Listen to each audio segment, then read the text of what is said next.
Caitlin Clark officially done for the 2025 WNBA season, as she and the Fever announced on social media. The Fever and Clark saying that she tried to get back on the floor. It appears that she just ran out of time, not able to get enough confidence back in her body as the season wraps up and the playoffs are likely about to begin for Indiana. Caitlin Clark is officially out for the season, and it's not just a tough break for her. It's a disaster for the WNBA. Fans were strung along with vague day-to-day updates. Ticket sales skyrocketed on the promise of her return, and now refund requests are pouring in. How did the league's golden goose, the one-player driving ratings and attendance, end up sidelined with a string of cascading injuries that looks more like mismanagement than bad luck? And more importantly, why did the Fever and WNBA keep feeding us cautious optimism while Clark's body was breaking down in plain sight? Before we break it down, drop a supportive message for Caitlin Clark in the comments and tell us, can the Fever actually make the playoffs without her? Let's go. Caitlin Clark out for the remainder of the 2025 season, something we all think we knew was coming after what Stephanie White said earlier today. We couldn't be too sure until we see it for ourselves. And with this announcement from the GOAT's mouth herself, Caitlin Clark won't be returning this season, nor if the Indiana Fever make the playoffs. Her sophomore year unraveled almost from the start, and what followed was the injury saga nobody wanted to believe. The pattern is easier to see now with the timeline laid out clearly. In May, she first dealt with quad tightness that forced her to sit out a preseason game. On May 24th, just 4 games into the regular season, she strained the same left quad and had to miss multiple games. By late June, a left groin strain added to the list. Then came the breaking point. July 15th, a right groin injury in the final minute of a game that ended her campaign. And just when fans thought the worst was over, August brought news of a bone bruise in her left ankle during rehab. What was supposed to be Clark's breakout sophomore season dissolved into one shutdown after another until she had appeared in only 13 games all year. I mean, it's a gut punch that basically encompasses an entire season of them. The Fever have lost so many players to injury, but obviously none bigger than Clark. And there was such a wait for this second season after her magnificent rookie season. And then, the anticipation of her possibly coming back, only for that not to happen, takes a lot of air out of the room, obviously takes a lot of energy out of the fans, and is a devastating blow for not just the Fever and the WNBA. Each stop along that timeline carried its own frustration.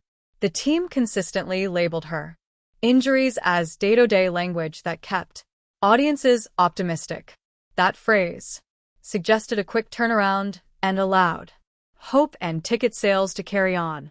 But the reality was more complicated. When she returned from the quad strain, she was clearly limited. Her minutes were managed, her efficiency dipped, and she looked like a player trying to find rhythm without ever being fully healthy. Observers noticed, public reporting and fan reactions started to question whether her returns were rushed, even as Coach Stephanie White told reporters the Fever were using their West Coast trip as a chance to evaluate her progress. White also explained Clark hadn't been doing much contact work, a detail that hinted she was still far from 100%. As well, because Caitlin Clark fans, I want to say Fever fans, but at this point, so many of you, including myself, has lost faith in everybody involved in leadership and in management and coaching. We've just sort of, I got to tell you, I don't have any more real good things to say about the Fever organization as of now. because I will contend that they have known this was going to happen and they did not want to tell anybody. That's where the concern about overcompensation emerged. When one area isn't healed, the body shifts the load elsewhere, setting the stage for another breakdown. It's like patching a leaky pipe without fixing the pressure behind it. Eventually, the system cracks again. Clark's groin injury was a textbook example of that progression. Stress shifted from the quad into the surrounding muscles and the cycle continued. Meanwhile, the messaging remained oddly upbeat. Fans saw glimpses. Clark jogging lightly in practice, taking some warm-up shots, even laughing with teammates, and it reinforced the sense she was right on the verge of returning. Local outlets echoed team statements, saying she wasn't far from playing again. But specialists know that quad and groin injuries linger and recoveries that quick rarely hold. The visible optimism clashed with the more sobering reality, creating a loop where each promised comeback only deepened the disappointment once another setback came. Clark, a two-time All-Star and the 2024 WNBA Rookie of the Year, has been sidelined suffering a right groin injury during the Fever's 87-77 win over the Connecticut Sun on July 15th. If you guys remember that game, Caitlin Clark put the team on her back in the winding minutes to give the Indiana Fever that lead. Clark also suffered a bone bruise at a later date during her recovery process. The moment everything collapsed was July 15th. In the final minute of a game, Clark went down with another groin injury, this time to the right side, and that sealed her season. From there, the picture became even clearer. She had been struggling to get through months of rehab and partial comebacks that never gave her body the chance to fully reset. The ankle bruise that followed during her rehab process felt like insult added to injury, a reminder of how fragile the situation had become. Fans finally stopped believing the careful updates and understood that she had been pushing through a compromised season all along. Time doing everything possible to recover and return to the court, but ultimately, time is not on our side, said Indiana Fever COO and GM Amber Cox. While we will continue working with Caitlin and provide her with every resource we have available, there is not enough time left in our season for her to safely return, and her long-term health and well-being remains our top priority. We are looking forward to having her back at full strength to start the 2026 season. Clark appeared in 13 games during the regular season, averaging 16.5 points, 8.8 assists, and 5 rebounds per game, while helping lead the team to the 2025 WNBA Commissioner's Cup. Her own words stripped away any remaining illusions. She admitted she spent every single day in the gym, working toward a return, and when asked how she felt about the outcome, she said, "Disappointed isn't a big enough word." That raw honesty hit harder than any team press release.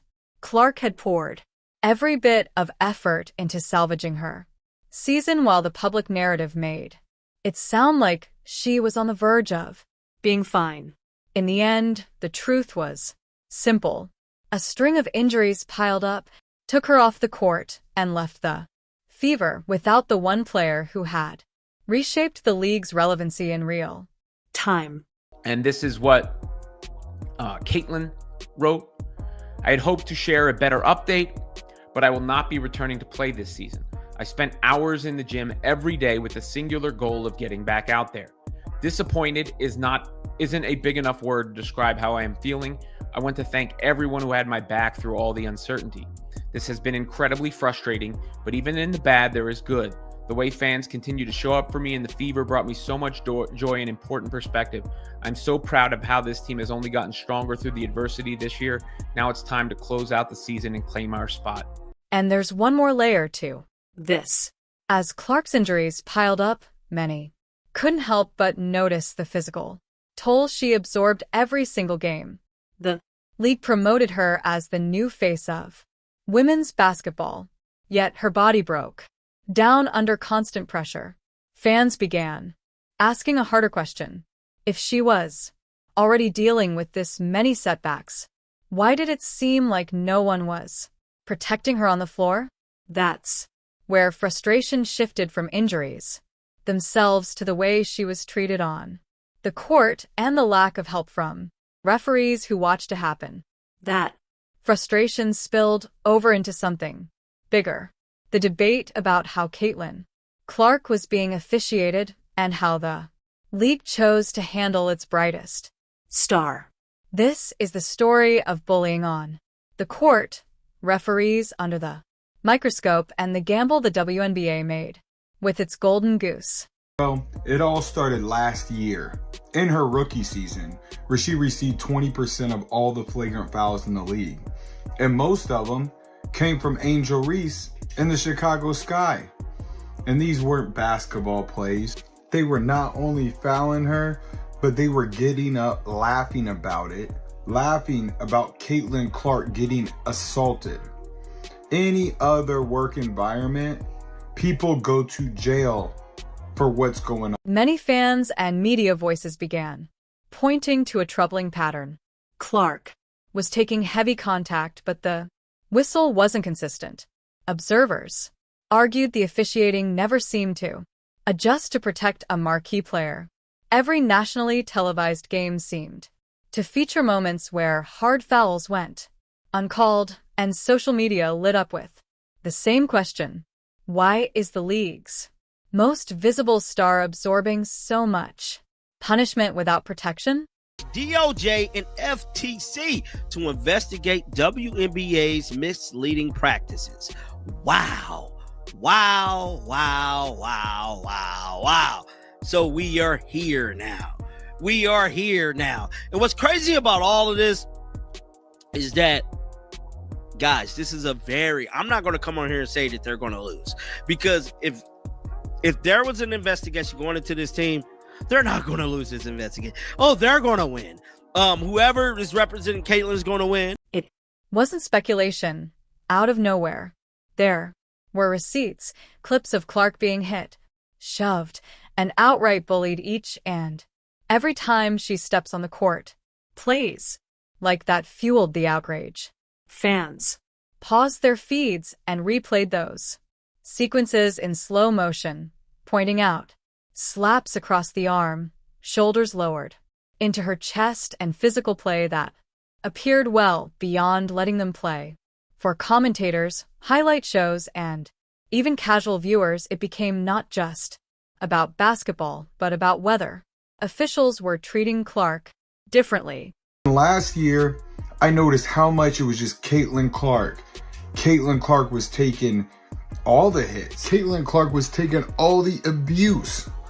But this year they've added Sophie Cunningham. She gets more flagrant fouls on her than anybody in the league besides Caitlin Clark. And Aaliyah Boston, she's been taking hits as well. But the worst thing is the consistency. So they don't call flagrant fouls, or most of the time, Caitlin Clark could be held for an entire game at a time. They don't call fouls. They don't call common fouls. This wasn't only about fairness, though. It had real consequences. Unchecked physical play meant more stress on a body that was already dealing with quad and groin troubles, combined with the hits she took in live action, plus the later setback of an ankle bruise during rehab. The buildup created an environment where a season-ending collapse became more likely. We don't have proof of a deliberate cover-up, but the pattern of opaque communication and vocal public outrage is undeniable. They play against Breanna Stewart. She goes to the line 14 times. Asia Wilson goes to the line 13 times. And Aaliyah Boston can't play 20 minutes in a game without being on the bench in foul trouble. That's another problem that we're dealing with. But like I said, this year, it's not just Caitlin Clark. If you wear that Indiana Fever jersey, consider it done. The refs are not going to be fair, and they are going to cheat and do whatever it takes to do what the higher up